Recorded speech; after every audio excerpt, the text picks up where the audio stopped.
নহব স্যাৰ এটো নহব নহয় স্যাৰ এইটো চোৱা যাব সৰকাৰ অজ্ঞানী হ'ব পাৰে এইটো চোৱা যাব এখানে সৰকাৰক অপমান কৰিছে চোৱা যাব স্যাৰ মই চিঞৰিলেতো আপুনি কিবা কিবি কৰি দিলেহেঁতেন মোক আজি তিনিবাৰ এক্সপেল কৰিছে স্যাৰ ক'বলৈ দিয়ক প্লিজ স্যাৰ স্যাৰ বিলৰ আমি ফেভাৰত কৈ আছো একেতে কৈছে এই বিলখনৰ ফেভাৰত যোনে কৈছে সকলো অজ্ঞানী তেওঁ জ্ঞানী স্যাৰ এটো হ'ব পাৰে নেকি স্যাৰ কক আৰু যি এই একখন বুজি পায় আৰু অসমৰ ল্যান্ড ৰেভিনিউ সিস্টেম বোলা বস্তুটো সামান্যতম জ্ঞান আছে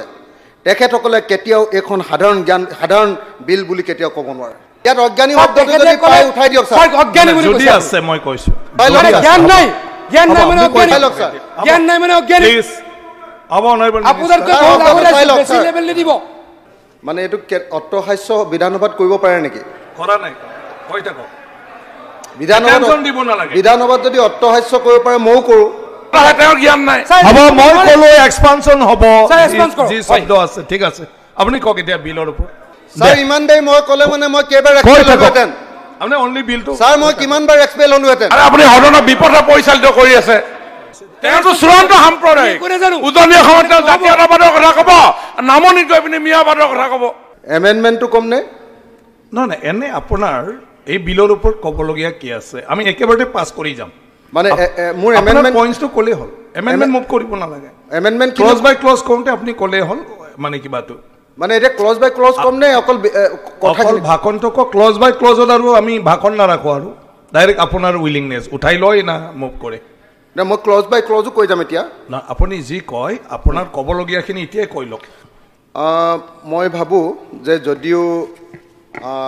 সংসদীয় পৰিক্ৰমা দপ্তৰৰ মন্ত্ৰীয়ে কৈছে যে এখন চিম্পুল বিল এখন সাংঘাতিক ধৰণৰ এখন গুৰুত্বপূৰ্ণ বিল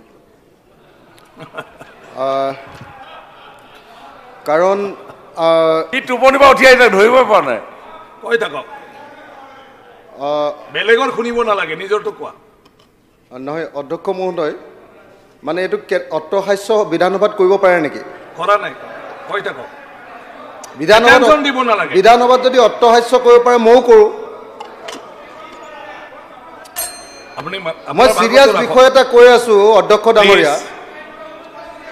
প্লিজ আপোনাৰ কথাটো কৈ থাকক না অধ্যক্ষ ডাঙৰীয়া এই বিলখনে এই 2 পৃষ্ঠাৰ বিলখনে অসমৰ অতি গুৰুত্বপূৰ্ণ দুখন বিল এক ৰাতিৰ ভিতৰত the Assam land revenue reassessment act 1936 এইখনক ইয়াৰ পৰা অসমৰ ল্যান্ড ৰেভিনিউ গোটেই চেপ্টাৰটোৰ পৰা আঁতৰ কৰি দিছে আৰু the Assam assessment of revenue Phi Westland grants act 1948 এই দুইখন এই বিলখনে আসাম ল্যান্ড এণ্ড ৰেভিনিউ ৰেগুলেশ্যনৰ পৰা গোটেই ছিষ্টেমটোৰ পৰা ইয়াৰ মেনুৱেলৰ পৰা আঁতৰ কৰি দিছে 1886ৰ ল্যান্ড ৰেভিনিউ এক্টখন যোনে প্ৰথমৰ পৰা শেষলৈকে পঢ়িছে আৰু যি এই একখন বুজি পায় আৰু অসমৰ ল্যান্ড ৰেভিনিউ সিস্টেম বোলা বস্তুটো সামান্যতম জ্ঞান আছে তেখেতসকলে কেতিয়াও এখন সাধাৰণ বিল বুলি কেতিয়াও ক'ব নোৱাৰে এটো অতি স্পষ্ট কথা অধ্যক্ষ ডাঙৰীয়া ইয়াত কৈছে ইয়াত এটাই কৈছে ইয়াতে কি কৈছে ইয়াত স্টেটমেন্ট অফ অবজেক্ট এণ্ড ৰিজনত টন কৰিছো স্যাৰ বিলৰ আমি ফেভাৰত কৈ আছো একেতে কৈছে এই বিলখনৰ ফেভাৰত যোনে কৈছে সকলো অজ্ঞানী তেওঁ জ্ঞানী স্যাৰ এটো হ'ব পাৰে নেকি স্যাৰ কক স্যাৰ আমাৰ সবকে কৈ দিলে অজ্ঞানী স্যাৰ মই অবজেকশন কৰিছো স্যাৰ এতে উঠাই ল'ব লাগে স্যাৰ তেখেতে ক'লে এই এক্সপেনশন কৰ অজ্ঞানী শব্দ যি ব্যৱহাৰ কৰিছে স্যাৰ এটো ইম্পৰ্টেন্ট কথা স্যাৰ ক'ব নোৱাৰে নহয় আমি স্যাৰ গোটেই বিলা অজ্ঞানী নেকি স্যাৰ আমি অজ্ঞানী নেকি তেখেতে ক'লে এই বিলখনক যোনে যোনে সাপোৰ্ট কৰিছে গোটেই বিলাক অজ্ঞানী স্যাৰ আমি অজ্ঞানী নেকি কক স্যাৰ আমি কি এনে আলে আইছো নেকি স্যাৰ স্যাৰ আগতে আইছো আলে স্যাৰ ভিডিওটো আকৌ এবাৰ ৰিৱাইন্ড কৰি দিয়ক স্যাৰ কি ক'লে চাওক ইয়াত অজ্ঞানী শব্দটো যদি পাই উঠাই দিয়ক স্যাৰ অজ্ঞানী বুলি যদি আছে মই কৈছো মানে জ্ঞান নাই মানে অজ্ঞানী জ্ঞান নাই মানে অজ্ঞানী প্লিজ আব অনাৰেবল আপোনাৰকৈ বহুত আগলৈ বেছি লেভেল দিব বেছি নহব স্যাৰ শব্দটো চাই লওক আছে যদি কি কৈছে জ্ঞানী নহয় বুলি কৈছে জ্ঞান নাই বুলি কৈছে স্যাৰ জ্ঞান নাই মানে কি অজ্ঞানী স্যাৰ জ্ঞান নাই মানে অজ্ঞানী স্যাৰ তেখেতে কৈছে জ্ঞান নাই প্লিজ স্যাৰ তেখেতে কৈছে জ্ঞান নাই তাৰমানে অজ্ঞানী আমি স্যাৰ তেখেতে কৈছে জ্ঞান নাই তাৰমানে আমি অজ্ঞানী স্যাৰ তেখেতে কিহৰ জ্ঞানী হয় আমাৰ আগতে ছাৰ বেছিকৈ কৈ লাভ নাই হ'ব আপোনাতকৈ আগে আহিছোঁ এখন বিধানসভাত কৈ থাকিম ছাৰ কৈ থাকক এতিয়া ছাৰ এই সৰু 2 পৃষ্ঠাৰ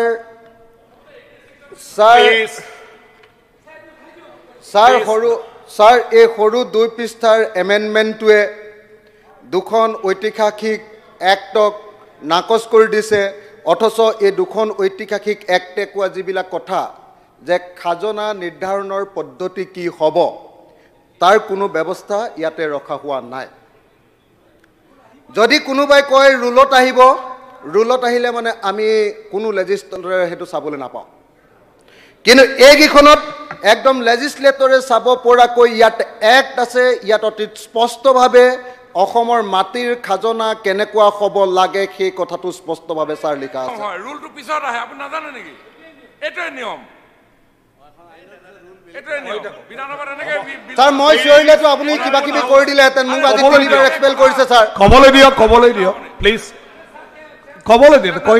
কৈ থাকক হ'ব নাই হ'ব কৈ থাকক 1886 বিলখন এমেণ্ড কৰিছে ক'লো মই এক্সপানশ্যন কৰিবলৈ ক'লো মই নাই এক্সপানশ্যন কৰিবলৈ ক'লো মই ৰুলছটো পিছত আহে তেখেতে নাজানে নেকি সেইকণো জ্ঞান নাই তেখেতৰ ক'বলৈ দিয়ক তেখেতৰ সেইকণ জ্ঞান নাই ক'বলৈ দিয়ক যে ক'লে আমাৰ জ্ঞান নাই এইটো উঠাই ল'ব লাগিব ছাৰ ক'লে তেওঁৰ জ্ঞান নাই ৰুলছ যে পিছত আহে তেওঁৰ জ্ঞান নাই হ'ব মই ক'লো এক্সপানশ্যন হ'ব যি শব্দ আছে ঠিক আছে আপুনি কওক এতিয়া বিলৰ ওপৰত হ'ব প্লিজ মই চাই আছো ন মই চাই আছো প্লিজ ছাৰ ইমান দেৰি মই ক'লে মানে মই কেইবাৰ এক্সপেল হ'লোহেঁতেন আপুনি অনলি বিলটো ছাৰ মই কিমানবাৰ এক্সপেল হ'লোহেঁতেন আৰু আপুনি সদনৰ বিপথে পৰিচালিত কৰি আছে সদনৰ বিপথে কিয় পৰিচালিত কৰি থাকে শুনি থাকিব পাৰে আপুনি কিয় কৰি থাকিব আপুনি কোনো হাল্লা কৰা নাই আপুনি অকলে হাল্লা কৰি থাকে ছাৰ তেখেতে আমাক অজ্ঞানী বুলি কৈছে আমি একো নাজানো বুলি কৈছে এইটো কেনেকৈ মানিম ছাৰ আপুনি এটা কাম কৰিব মিয়াক লৈ যেতিয়া চৰকাৰ গঠন কৰিব তেতিয়া এইবোৰ বিল সলাই ল'ব ছাৰ এইটো নেমানিম নহয় ছাৰ যি তেওঁ কৈ যাব আমি মানি যাম নেকি আমি ছাৰ গছৰ মূৰা নেকি ছাৰ বিধানসভাত এনেকুৱা সাম্প্ৰদায়িক কথা ক'ব পাৰি আপুনি কৈ থাকক কিয় উল্টা পাল্টা কেনেকৈ সাম্প্ৰদায়িক হ'ল সন্মানীয় মিয়াক লৈ যেতিয়া চৰকাৰ গঠন কৰিব তেতিয়া বিল আনিব এনেকুৱা হলুৱা বিল আনিব ছাৰ তেখেতে আমাক অজ্ঞানী বুলি ক'লে গোটেই ট্ৰেজাৰী বেঞ্চৰ এমএলএক অজ্ঞানী বুলি ক'লে ছাৰ গোটেই ট্ৰেজাৰী বেঞ্চৰ এমএলএক অজ্ঞানী বুলি ক'লে আমি কি মনে হৈ গ'ল তেওঁতো চূড়ান্ত সাম্প্ৰদায়িক উজনি অসমত তেওঁ জাতীয়তাবাদৰ কথা ক'ব নামনিত গৈ পিনি মিয়াবাদৰ কথা ক'ব তেওঁ ক'লে শুদ্ধ নাটক নহয় 1886 বিলখনটো আমি নাইকিয়া কৰি দিয়া নাই নহয় তেওঁ কেলে নাইকিয়া কৰিছে বুলি কৈছে এমেণ্ডমেণ্টে আনিছে ছাৰ কম নে ছাৰ সদনৰ এই অপ্ৰীতিকৰ পৰিস্থিতিত মই সদন ত্যাগ কৰিলো ছাৰ এইবিলাক ভাল লগা নাই ছাৰ তেখেতে অজ্ঞানীটোৰ ওপৰত ক'ব লাগিব ছাৰ অজ্ঞানটোৰ ওপৰত ক'ব লাগিব ছাৰ প্লিজ ছাৰ তেখেতে প্লিজ শেষ কৰিবলৈ দিয়ে না কৈ থাকক আপুনি কৈ থাককচোন ছাৰ অজ্ঞানী বুলি ক'ব লাগিব ছাৰ উঠাই ল'ব কৰি দিলো গোটেই চৰকাৰক নাই গোটেই চৰকাৰক অজ্ঞানী বুলি কৈছে ট্ৰেজাৰী বেঞ্চক অজ্ঞানী বুলি কৈছে এইটো নহ'ব ছাৰ এইটো নহ'ব নহয় এইটো চোৱা যাব চৰকাৰ অজ্ঞানী হ'ব এইটো চোৱা যাব তেখেতে চৰকাৰক অপমান কৰিছে চোৱা যাব ছাৰ জ্ঞান নাই বুলি কৈছে এইটো কেনেকৈ চলিব ছাৰ জ্ঞান নাই বুলি কৈছে ছাৰ এইটো নামানো ছাৰ তেখেতে যি মন যায় তাকে ক'ব কেনেকৈ মানিম ছাৰ আমি ছাৰ এনেকৈ অকলে বহক নহ'ব হৰাই লৈ মাফ খুজিব লাগিব বহক না অনাৰেবল সদন নহয় মই অলৰেডি কৈছোঁ যদি সেইটো ৱাৰ্ডছ কৈছে তো সেইটো এক্সপাণ্ড কৰা হ'ব